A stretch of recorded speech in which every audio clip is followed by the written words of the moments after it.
The Thing on the Doorstep by H.P. Lovecraft. Read by Wayne June. 1. It is true that I have sent 6 bullets through the head of my best friend, and yet I hope to show by this statement that I am not his murderer. At first I shall be called a madman, madder than the man I shot in his cell at the Arkham Sanitarium. Later, some of my readers will weigh each statement, correlate it with the known facts, and ask themselves how I could have believed otherwise than I did after facing the evidence of that horror, that thing on the doorstep. Until then, I also saw nothing but madness in the wild tales I had acted on. Even now, I ask myself whether I was misled, or whether I am not mad after all. I do not know, but others have strange things to tell of Edward and Asenath Derby, and even the stolid police are at their wits' end to account for that last terrible visit. They have tried weakly to concoct a theory of a ghastly jest or warning by discharged servants, yet they know in their hearts that the truth is something infinitely more terrible and incredible. So I say that I have not murdered Edward Derby. Rather, I have avenged him, and in so doing purged the earth of a horror whose survival might have loosed untold terrors on all mankind. There are black zones of shadow close to our daily paths, and now and then some evil soul breaks a passage through.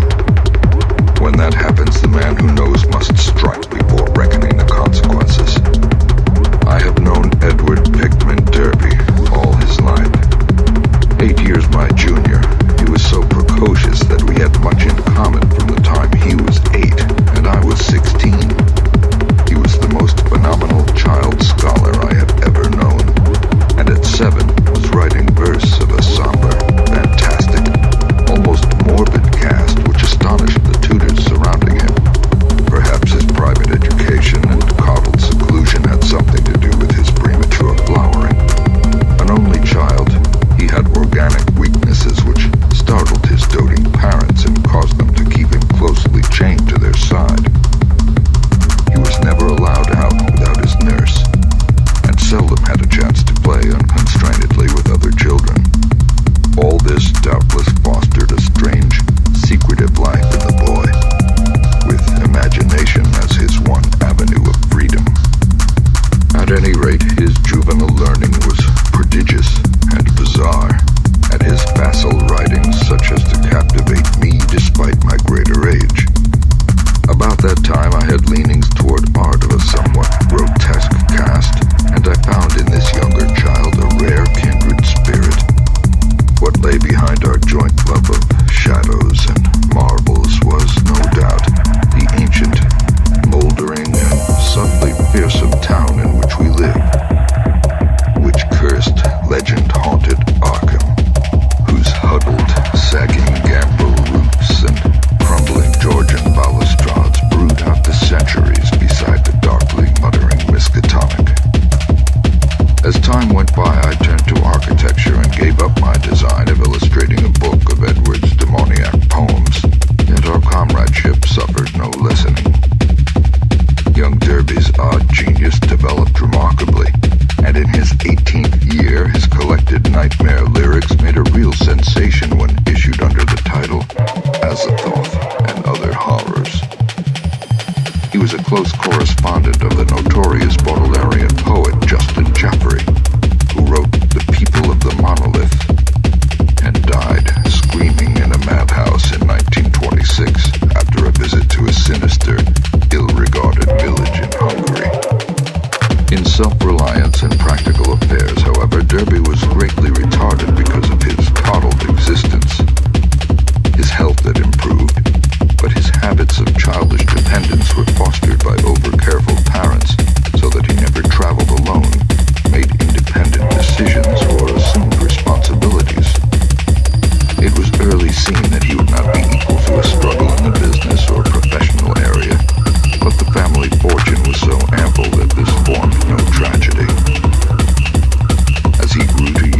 manhood, he retained a deceptive aspect of boyishness.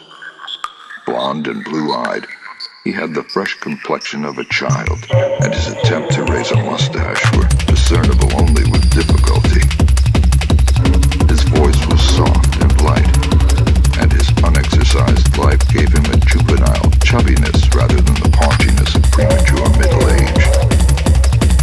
He was of a good height, and his handsome face would have made him a notable gallant had not his shyness led him to seclusion and bookishness. Derby's parents took him abroad every summer, and he was quick to seize on the surface aspects of European thought and expression. His Poe-like talents turned more and more toward the decadent, and other artistic sensitiveness and yearnings were half aroused in him. We had great discussions in those days. I had been through Harvard, had studied in a Boston architect's office, had married, and had finally returned to Arkham to practice my profession, settling in the family homestead in Saltonstall Street since my father had moved to Florida for his health. Edward used to call almost every evening, till I came to regard him as one of the household. He had a characteristic way of ringing the doorbell or sounding the knocker that grew to be a veritable code signal, so that after dinner I always listened for the familiar 3 brisk strokes followed by 2 more after a pause. Less frequently I would visit at his house and noted with envy the obscure volumes in his constantly growing library. Derby went through Miskatonic University in Arkham since his parents would not let him board away from them. He entered at 16 and completed his course in 3 years, majoring in English and French literature and receiving high marks in everything but mathematics and the sciences. He mingled very little with the other students, though looking enviously at the daring or bohemian set, whose superficially smart language and meaningless ironic pose he aped, and whose dubious conduct he wished he dared adopt. What he did do was to become an almost fanatical devotee of subterranean magical lore, for which Miskatonic's library was and is famous. Always a dweller on the surface of fantasy and strangeness, he now delved deep into the actual runes and riddles left by a fabulous past for the guidance or puzzlement of posterity. He read things like the frightful Book of Ahbab, the Unersprechliche Kulten of Manuns, and the forbidden Necronomicon of the mad Arab Abdul al-Hazred, though he did not tell his parents he had seen them. Edward was 20 when my son and only child was born, and seemed pleased when I named the newcomer Edward Derby Upton after him. By the time he was 25, Edward Derby was a prodigiously learned man and a fairly well-known poet and fantasiste, though his lack of contacts and responsibilities had slowed down his literary growth by making his products derivative and over-bookish. I was perhaps his closest friend, finding in him an inexhaustible mind with vital theoretical topics, while he relied on me for advice in whatever matters he did not wish to refer to his parents.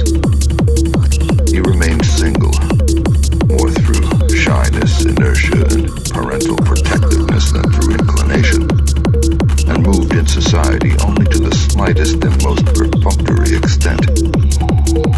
When the war came, both health and ingrained timidity kept him at home. I went to Plattsburgh for a commission, but never got overseas. So the years wore on. Edward's mother died when he was 34, and for months he was incapacitated by some odd psychological malady. His father took him to Europe, however, and he managed to pull out of his trouble without visible effects. Afterwards, he seemed to feel a sort of grotesque exhilaration, as if of partial escape from some unseen bondage.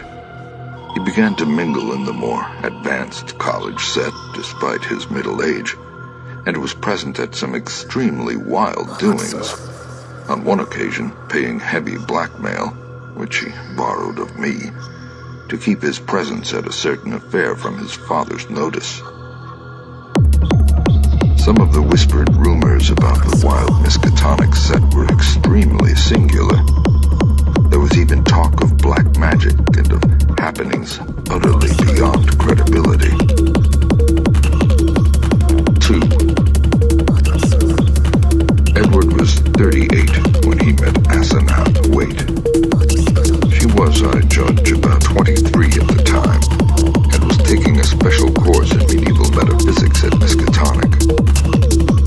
The daughter of a friend of mine had met her before in the Hall School at Kingsport, and had been inclined to shun her because of her odd reputation.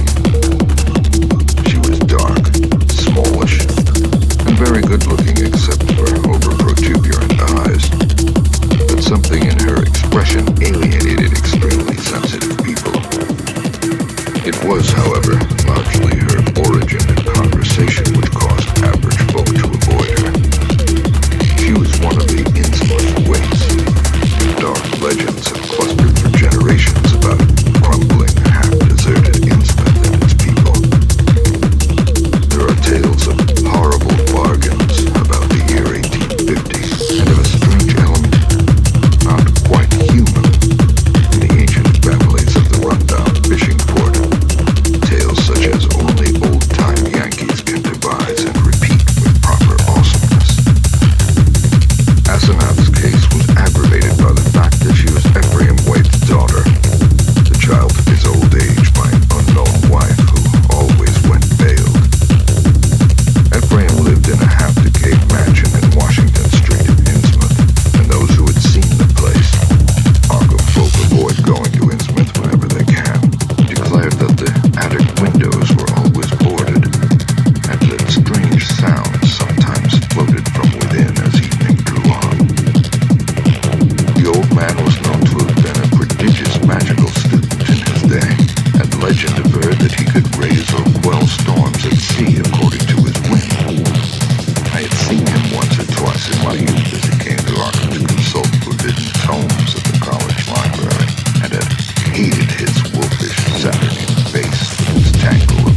nothing to discourage him, since infatuation thrives on opposition.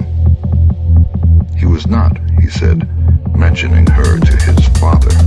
In the next few weeks I heard very little but Hasanath from young Derby. Others now remarked Edward's autumnal gallantry, though they agreed that he did not look even nearly his actual age, or seem at all inappropriate as an escort for his bizarre divinity. He was only a trifle paunchy despite his indolence and self-indulgence, and his face was absolutely without lines.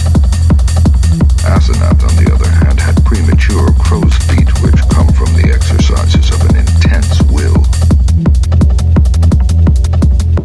About this time, Edward brought the girl to call on me, and I at once saw that his interest was by no means one-sided.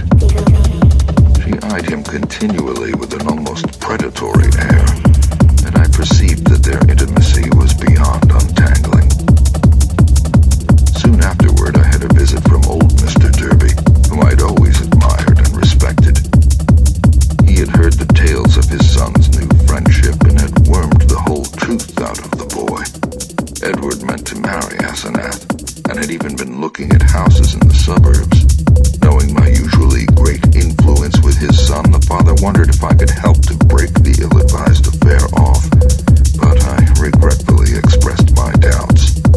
This time it was not a question of Edward's weak will, but of the woman's strong will.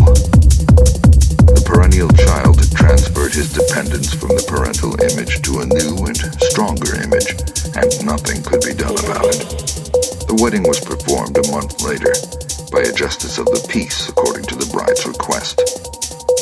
Mr. Derby, at my advice, offered no opposition, and he, my wife, my son, and I attended the brief ceremony, the other guests being wild young people from the college.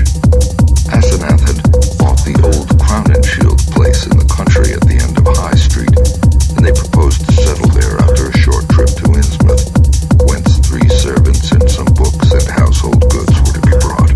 It was probably not so much consideration for Edward and his father as a personal wish to be near the college, its library, and its crowd of sophisticates that made Asenath settle in Arkham instead of returning permanently home.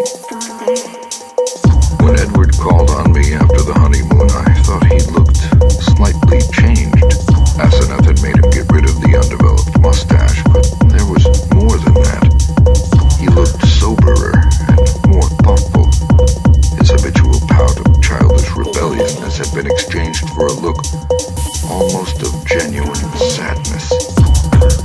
I was puzzled to decide whether I liked or disliked the change. Certainly he seemed for the moment more normally adult than ever before. Perhaps the marriage was a good thing.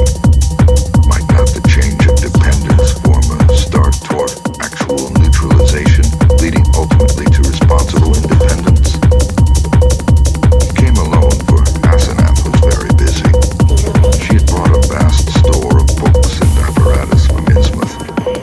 Derby shuddered as he spoke the name, and was finishing the restoration of the Crown and Shield house and grounds. Her home in that town was a rather disgusting place, but certain objects in it had taught him some surprising things. He was progressing fast in esoteric lore now that he had Asenath's guidance. Some of the experiments she proposed were very daring and radical. He did not feel at liberty to describe them, but he had confidence in her powers and intentions. The 3 servants were very queer, an incredibly aged couple who had been with old Ephraim and referred occasionally to him and to Asenath's dead mother in a cryptic way, and a swarthy young wench who had marked anomalies of feature and seemed to exude a perpetual odor of fish. 3. For the next 2 years I saw less and less of Derby. A fortnight would sometimes slip by without the familiar 3 and 2 strokes at the front door, and when he did call, or when, as happened with increasing infrequency, I called on him, he was very little disposed to converse on vital topics. He had become secretive about those occult studies which he used to describe and discuss so minutely, and preferred not to talk of his wife. She had aged tremendously since her marriage, till now, oddly enough, she seemed the elder of the two. Her face held the most concentratedly determined expression I had ever seen, and her whole aspect seemed to gain a vague, unplaceable repulsiveness. My wife and son noticed it as much as I, and we all ceased gradually to call on her, for which Edward admitted in one of his boyishly tactless moments she was unmitigatedly grateful. Occasionally the Derbys would go on long trips, ostensibly to Europe, though Edward sometimes hinted at obscurer destinations. It was after the first year that people began talking about the change in Edward Derby. It was very casual talk, for the change was purely psychological, but it brought up some interesting points. Now and then it seemed Edward was observed to wear an expression and to do things wholly incompatible with his usual flabby nature. For example, although in the old days he could not drive a car, he was now seen occasionally to dash into or out of the old Crown and Shield driveway with Aseneth's powerful Packard, handling it like a master, and meeting traffic entanglements with a skill and determination utterly alien to his accustomed nature. In such cases, he seemed always to be just back from some trip or just starting on one. What sort of trip, no one could guess, although he mostly favored the Innsmouth road. Oddly, the metamorphosis did not seem altogether pleasing. People said he looked too much like his wife, or like old Ephraim Wade himself in these moments, or perhaps these moments seemed unnatural because they were so rare. Sometimes, hours after starting out in this way, he would return listlessly sprawled on the rear seat of the car while an obviously hired chauffeur or mechanic drove. Also, his preponderant aspect on the streets during his decreasing round of social contacts, including, I may say, his calls on me, is the old-time indecisive one, its irresponsible childishness even more marked than in the past. While Asenath's face aged, Edward's, aside from those exceptional occasions, actually relaxed into a kind of exaggerated immaturity, save when a trace of the new sadness or understanding would flash across it. It was really very puzzling. Meanwhile, the Derbys almost dropped out of the gay college circle. No, not through their own disgust, we heard, because something about their present studies shocked even the most callous of the other decadents. It was in the third year of the marriage that Edward began to hint openly to me of a certain fear and dissatisfaction. He would let fall remarks about things going too far, and would talk darkly about the need of gaining his identity. At first I ignored such references, but in time I began to question him guardedly, remembering what my friend's daughter had said about Aseneth's hypnotic influence over the other girls at school. The cases where students had thought they were in her body looking across the room at themselves. This questioning seemed to make him at once alarmed and grateful, and once he mumbled something about having a serious talk with me later. About this time, old Mr. Darby died, for which I was afterward very thankful. Edward was badly upset, though by no means disorganized. He had seen astonishingly little of his parents since his marriage, for Aseneth had concentrated in herself all his vital sense of family linkage. Some called him callous in his loss, especially since those jaunty and confident moods in the car began to increase. He now wished to move back into the old family mansion, but Aseneth insisted on staying in the Crown and Shield house to which she had become well adjusted. Not long afterward, my wife heard a curious thing from a friend, one of the few who had not dropped the Derbys. She had been out to the end of High Street to call on the couple, and had seen a car shoot briskly out of the drive with Edward's oddly confident and almost sneering face above the wheel. Ringing the bell, she had been told by the repulsive wench that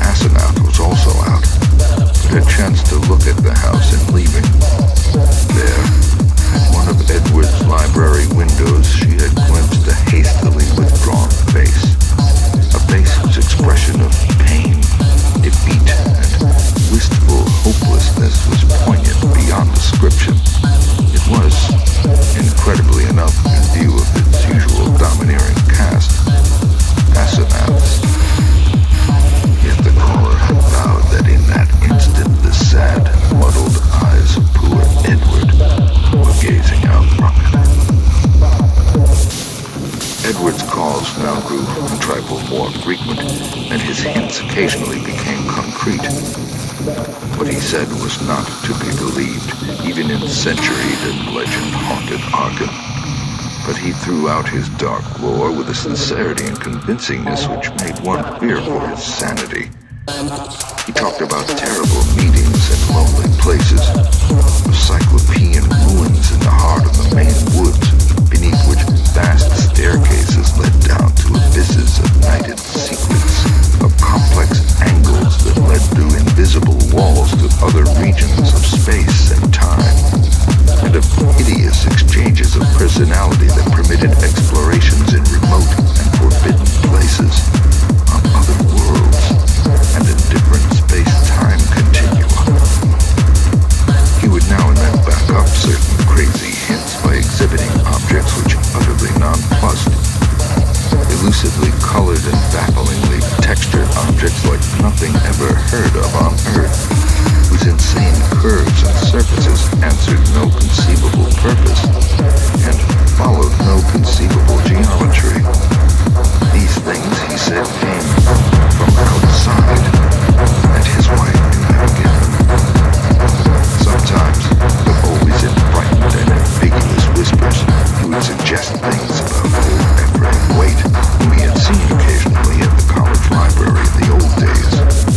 These adumbrations were never specific, but seemed to revolve around some especially horrible doubt as to whether the old wizard were really dead, in a spiritual as well as corporeal sense. At times, Derby would halt abruptly in his revelations, and I wondered whether Asenath could possibly have divined his speech at a distance and cut him off through some unknown sort of telepathic mesmerism, some power of the kind she had displayed at school. Certainly, she suspected that he told me things, for as the weeks passed, she tried to stop his visits with words and glances of the most inexplicable potency. Only with difficulty could he get to see me, for although he would pretend to be going somewhere else, some invisible force would generally clog his motions or make him forget his destination for the time being. His visits usually came when Asenath was away in her own body, as he once oddly put it. She always found out later.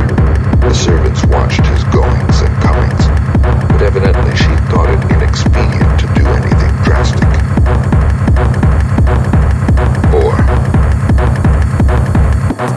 Derby had been married more than 3 years on that August day when I got that telegram from Maine. I had not seen him for 2 months, but had heard he was away on business. Asenath was supposed to be with him, though watchful gossip declared there was someone upstairs in the house behind the doubly curtained windows. They had watched the purchases made by the servants, and now the town marshal with Chesapeake had wired of the draggled madman who stumbled out of the woods with delirious ravings and screamed to me for protection. It was Edward, and he had been just able to recall his own name and address. Chesapeake is close to the wildest, deepest, and least explored forest belt in Maine, and it took a whole day of feverish jolting through fantastic and forbidding scenery to get there in a car. I found Derby in a cell at the town farm, vacillating between frenzy and apathy. He knew me at once, and began pouring out a meaningless, half-incoherent torrent of words in my direction. Damn, for God's sake, the pit of the Shoggoths. Down the 6,000 steps, the abomination of abominations. I never would let her take me, and then I found myself there. Shoo Niggurath. The shape rose up from the altar, and there were 500 that howled. The hooded thing bleated, Camo, Camo. That was old Ephraim's secret name in the coven. I was there, where she promised she wouldn't take me. A minute before I was locked in the library, and then I was there, where she had gone with my body, in the place of utter blasphemy. The unholy pit where the black realm begins, and the watcher guards the gate. I saw shock off. It changed shape. I can't stand it. I'll kill her if she ever sends me there again. I'll kill that entity. Her, him, it. I'll kill it. I'll kill it with my own hands. It took me an hour to quiet him, but he subsided at last. The next day I got him decent clothes in the village and set out with him for Arkham. His fury of hysteria was spent, and he was inclined to be silent, though he began muttering darkly to himself when the car passed through Augusta, as if the sight of a city aroused unpleasant memories. It was clear that he did not wish to go home, and considering the fantastic delusions he seemed to have about his wife, delusions undoubtedly springing from some actual hypnotic ordeal to which he had been subjected, I thought it would be better if he did not. I resolved, put him up myself for a time, no matter what unpleasantness it would make with Asenath. Later I would help him get a divorce, for most assuredly there were mental factors which made this marriage suicidal for him. When we struck open country again, Derby's muttering faded away, and I let him nod and drowse on the seat beside me as I drove. During our sunset dash through Portland, the muttering commenced again, more distinctly than before, and as I listened I caught a stream of utterly insane drivel about Asenath. The extent to which he had preyed on Edward's nerves was plain, for he had woven a whole set of hallucinations around her. His present predicament, he mumbled furtively, was only one of a long series. She was getting a hold of him, and he knew that someday she would never let go. Even now she probably let him go only when she had to, because she couldn't hold on long at a time. She constantly took his body and went to nameless places for nameless rites, leaving him in her body and locking him upstairs. But sometimes she couldn't hold on, and he would find himself suddenly in his own body again in some far-off, horrible, and perhaps unknown place. Sometimes she'd get hold of him again, and sometimes she couldn't. Often he was left stranded somewhere as I had found him. Time and again he had to find his way home from frightful distances, getting somebody to drive the car after he found it. The worst thing was that she was holding on to him longer and longer at a time. She wanted to be a man, to be fully human. That's why she got hold of him.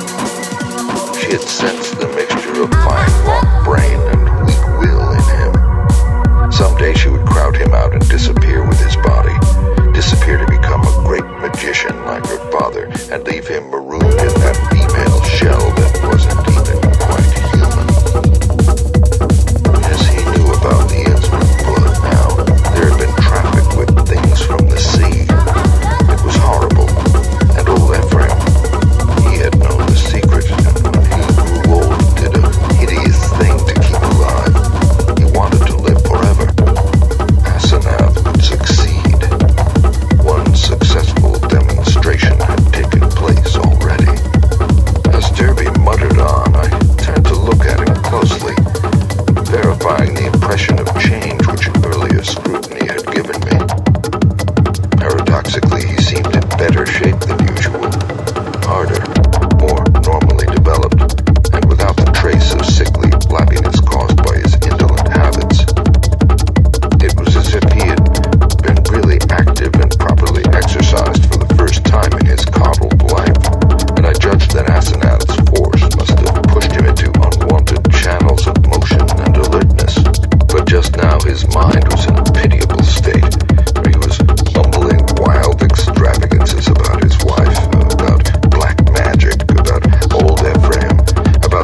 about the way he shrieked like a frightened child when he went mad and Asenath locked it up in the padded attic room where the other had been. Was it old Ephraim's soul that was locked in? Who locked in whom? Why had he been looking for months for someone with a fine mind and a weak will? Why did he curse that his daughter wasn't a son? Tell me, Daniel Upton, what devilish exchange was perpetrated in the house of horror with a blasphemous monster and his trusting, weak-willed, half-human child at his mercy? Didn't he make it permanent, as she'll do with me in the end? Tell me why that thing that calls itself Asenath writes differently off guard, so that you can't tell its script from... Then the thing happened. Derby's voice was rising to a thin treble scream as he raved, when suddenly it was shut off with an almost mechanical click. One of those other occasions at my home when his confidences had abruptly ceased, when I half fancied that some obscure telepathic wave of Asenath's mental force was intervening to keep him silent. This, though, was something altogether different, and I felt infinitely more horrible. The face beside me was twisted almost unrecognizably for a moment, while through the whole body there passed a shivering motion, as if all the bones and organs and muscles, nerves and glands were adjusting themselves to a radically different posture, set of stresses, and general personality.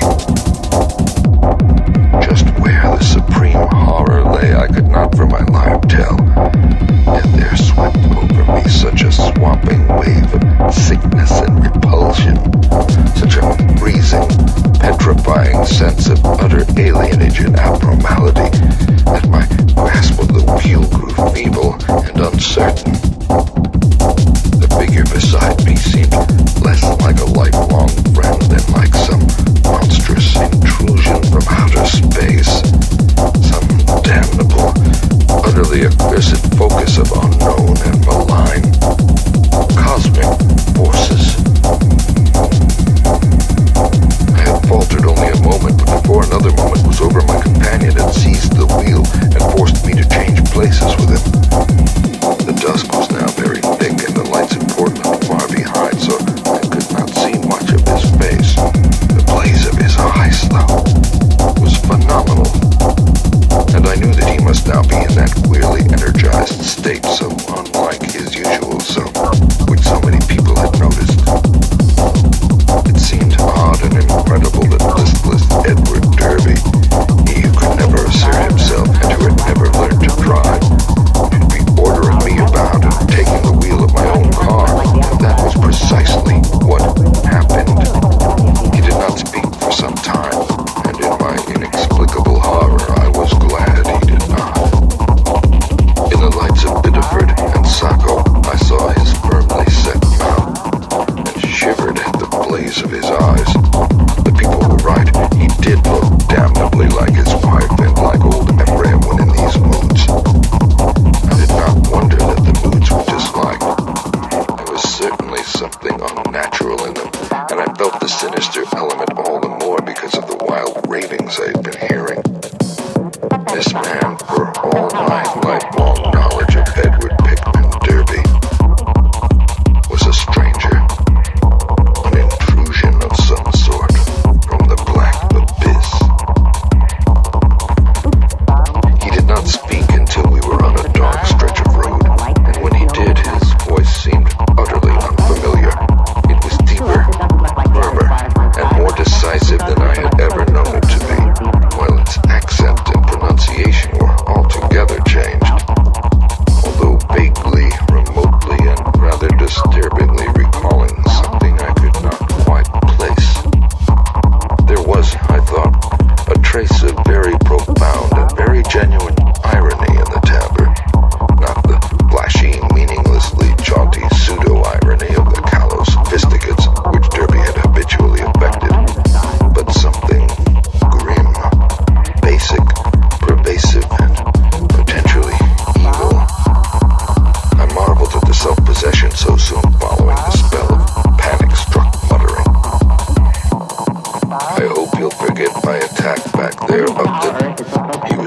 You know what my nerves are, and I guess you can excuse such things.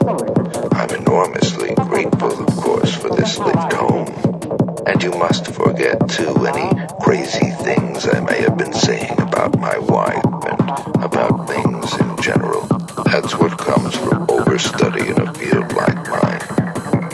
My philosophy is full of bizarre concepts, and when the mind gets worn out, it cooks up all sorts of imaginary, concrete applications. I shall take a rest from now on.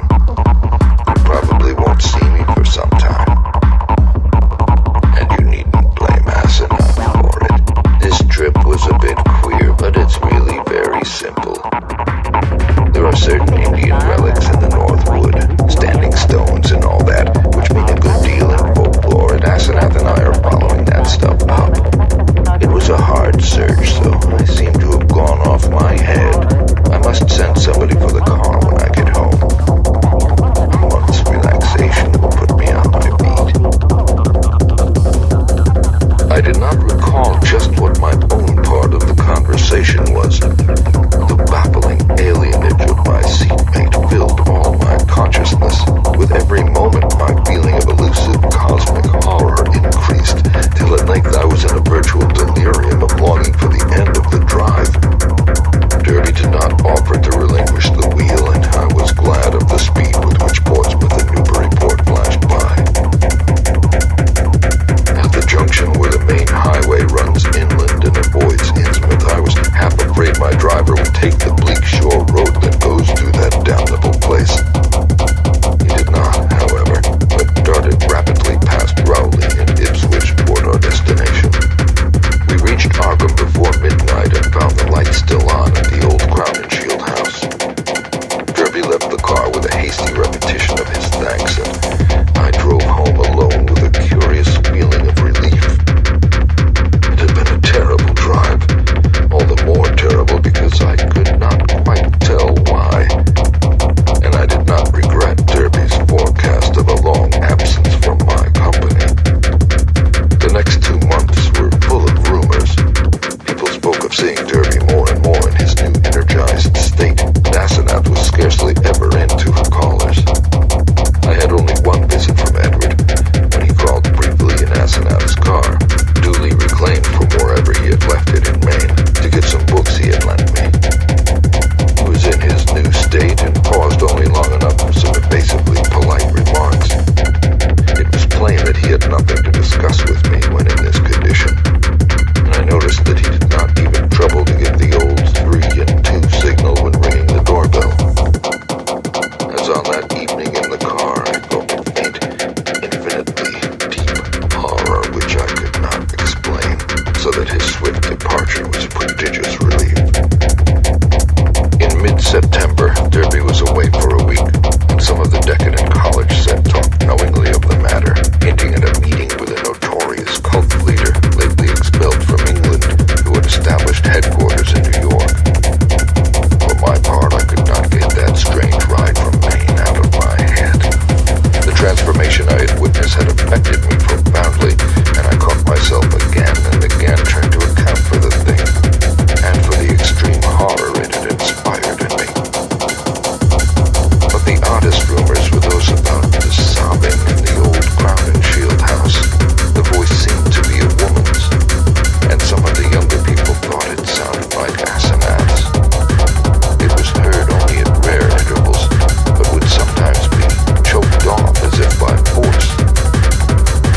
There was talk of an investigation, but this was dispelled one day when Asenath appeared in the streets and chatted in a sprightly way with a number of acquaintances, apologizing for her recent absence and speaking incidentally about the nervous breakdown and hysteria of a guest from Boston. The guest was never seen, but Asenath's appearance left nothing to be said. And then someone complicated matters by whispering that sobs had once or twice been in a man's voice.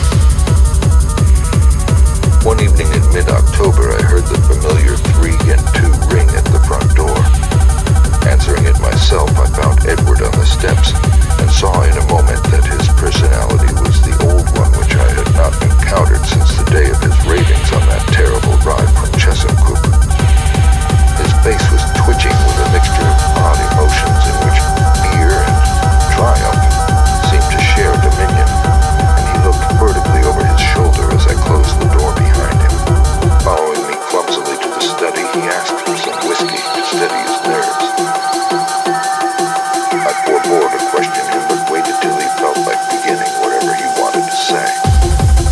At length, he ventured some information in a choking voice. Asenath is gone, Dan.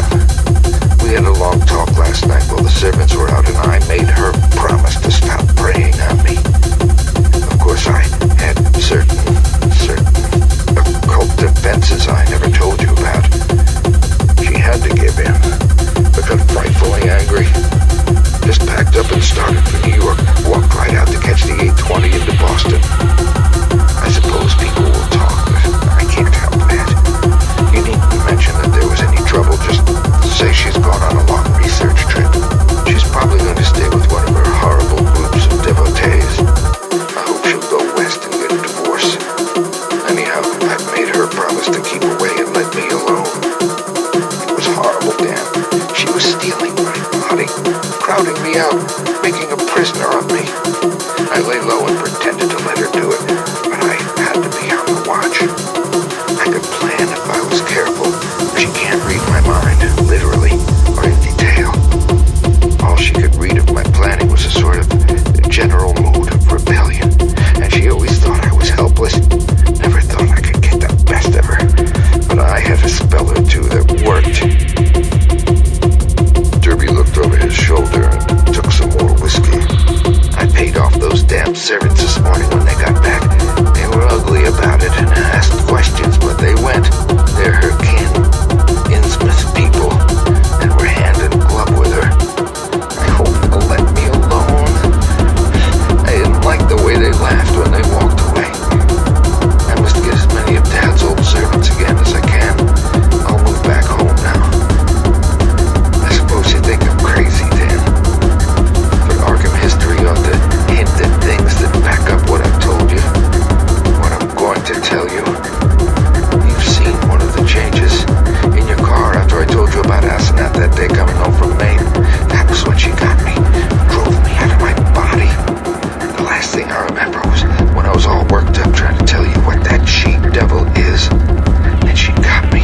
And in a flash, I was back at the house in the library where those damn servants had locked me up. And in that cursed fiend's body that isn't even human. You know it was she you must have ridden home with. That preying wolf in my body. You ought to have known the difference. I shuddered as Derby paused. Surely I had known the difference. Yet could I accept an explanation as insane as this? But my distracted caller was growing even wilder. I had to save myself. I had to. Dan, she'd have got me for good at Hallowmas. They hold a sabbat up there beyond Chesuncook, and a sacrifice would have clinched things. She'd have got me for good. She'd have been I, and I'd have been she. Forever. Too late. My body had been hers for good. She'd have been a man, and fully human,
certain possible arrangements for his moving back into the Derby mansion, and I hoped he would lose no time in making the change. He did not call the next evening, but I saw him frequently during the ensuing weeks. We talked as little as possible about strange and unpleasant things, but discussed the renovation of the old Derby house and the travels which Edward promised to take with my son and me the following summer. Of Asenath we said almost nothing, for I saw that the subject was a peculiarly disturbing one. Gossip, of course, was rife, but that was no novelty in connection with the strange menage at the old Crown and Shield house. One thing that I did not like was what Derby's banker let fall in an over-expansive mood at the Miskatonic Club about the checks Edward was sending regularly to a Moses and Abigail Sargent and a Eunice Babson and Innsmouth. That looked as if those evil-faced servants were extorting some kind of tribute from him. Yet he had not mentioned the matter to me.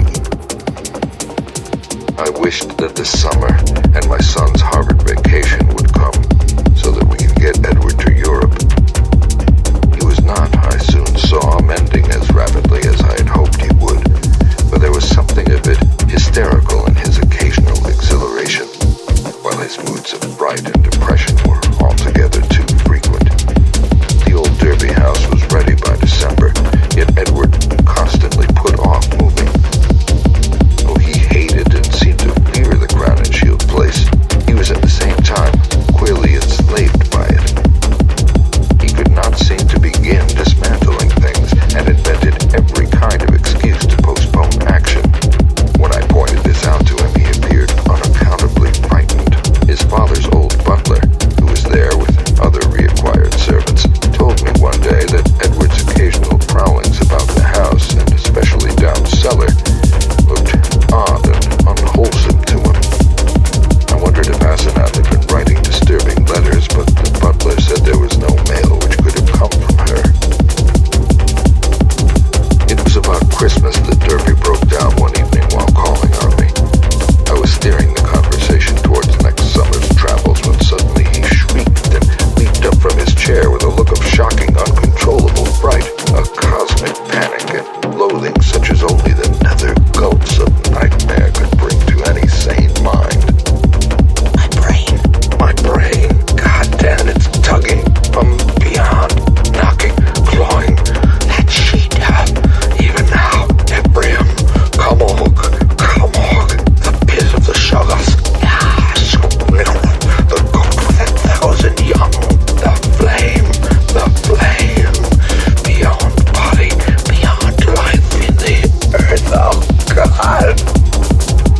sense the same grim, pervasive irony in his voice, the deep irony so redolent of potential evil. This was the person who had driven my car through the night 5 months before, the person I had not seen since that brief call when he had forgotten the old-time doorbell signal and stirred such nebulous fears in me. And now he filled me with the same dim feeling of blasphemous alienage and ineffable cosmic hideousness. He spoke affably of arrangements for release, and there was nothing for me to do but assent, despite some remarkable gaps in his recent memories. Yet I felt that something was terribly, inexplicably wrong and abnormal. There were horrors in this thing that I could not reach. This was a sane person. But was it indeed the Edward Derby I had known? If not, who or what was it? And where was Edward? Ought it to be free, or confined, or ought it to be extirpated from the face of the earth? There was a hint of the abysmally sardonic in everything the creature said. The Asenath-like eyes lent a special and baffling mockery to certain words about the early liberty earned by an especially close confinement. I must have behaved very awkwardly and was glad to beat a retreat. All that day and the next I racked my brain over the problem. What had happened? What sort of mind looked out through those alien eyes in Edward's face? I could think of nothing but this dimly terrible enigma and gave up all efforts to perform my usual work. The second morning the hospital called up to say that the recovered patient was unchanged, and by evening I was close to a nervous collapse, a state I admit, though others will vow it, colored my subsequent vision. I have nothing to say on this point, except that no madness of mine could account for all the evidence. 5. It was in the night after that second evening that stark, utter horror burst over me and weighted my spirit with a black, clutching panic from which it can never shake free. It began with a telephone call just before midnight.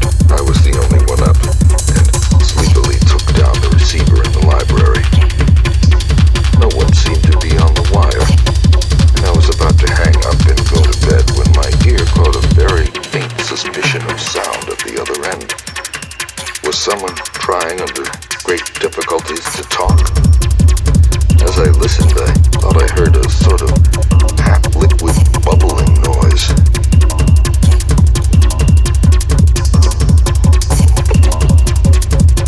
Which had an odd suggestion of inarticulate, unintelligible word and syllable divisions. I called, "Who is it?" But the only answer was,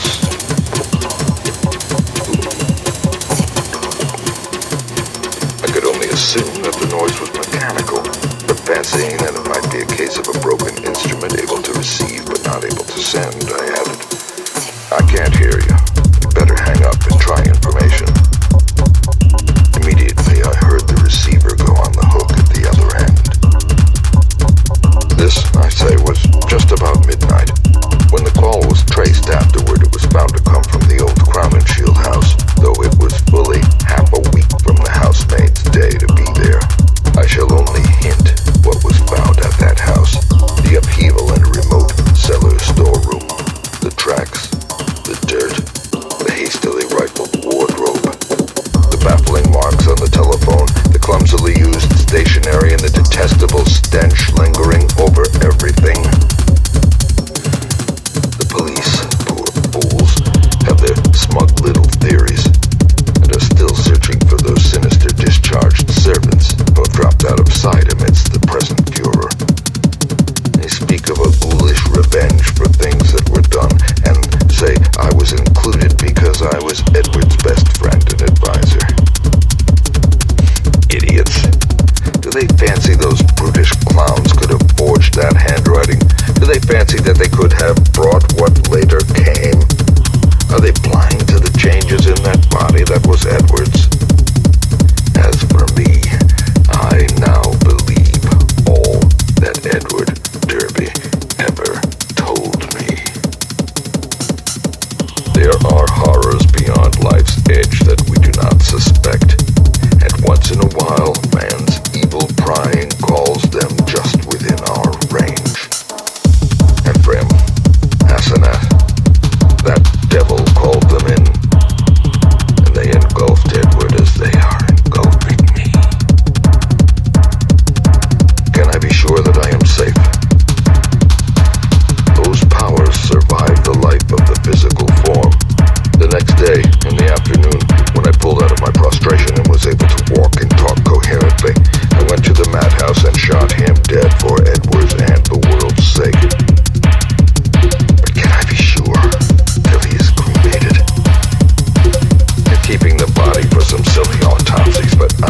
such evident stress and haste?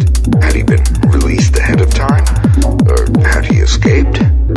Perhaps, I thought as I flung on a robe and bounded downstairs, his return to his own self had brought raving and violence, revoking his discharge and driving him to a desperate dash for freedom.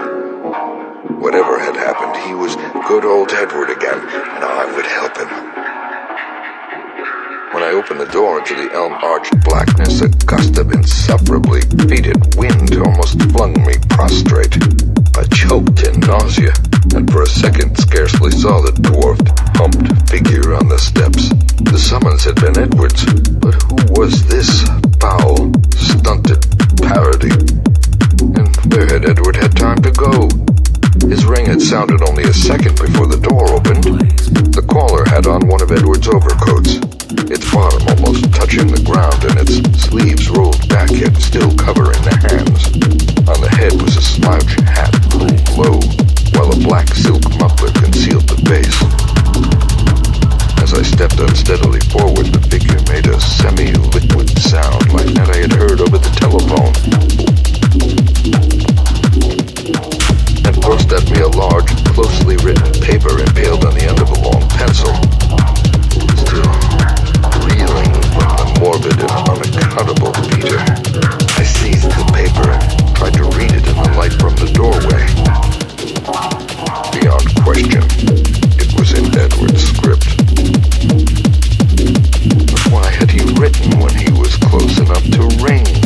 And why was the script so awkward, coarse, and shaky? I could make out nothing in the dim half-light, so edged back into the hall, the dwarf figure clumping mechanically after me, but pausing on the inner door's threshold.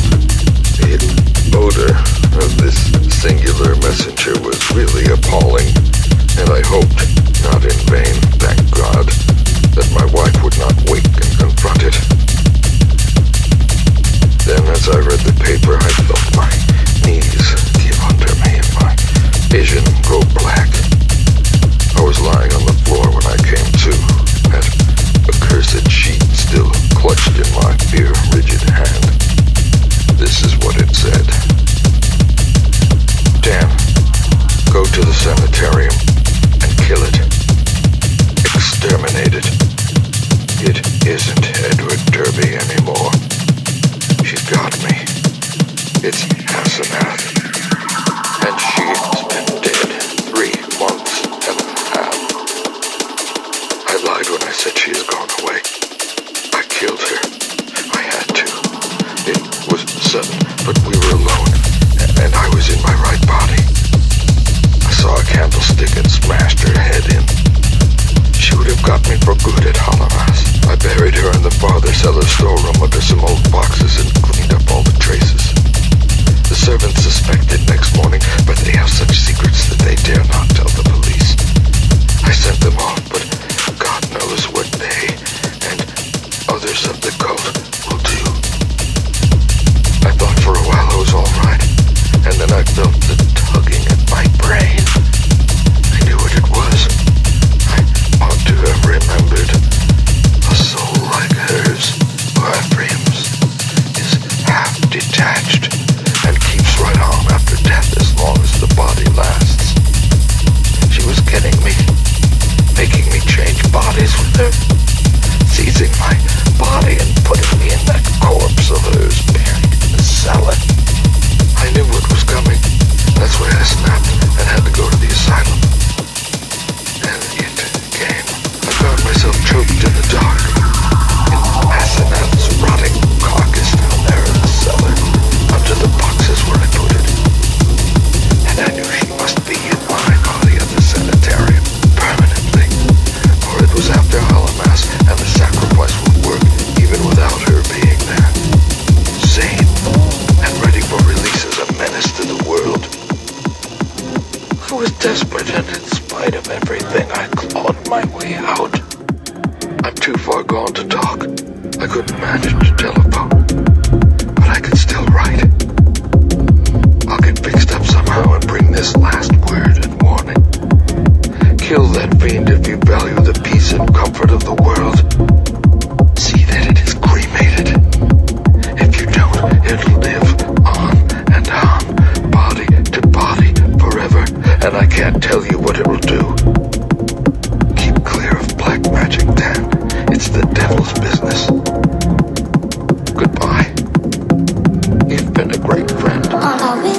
Tell the police whatever they'll believe. I'm damnably sorry to drag you.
With me,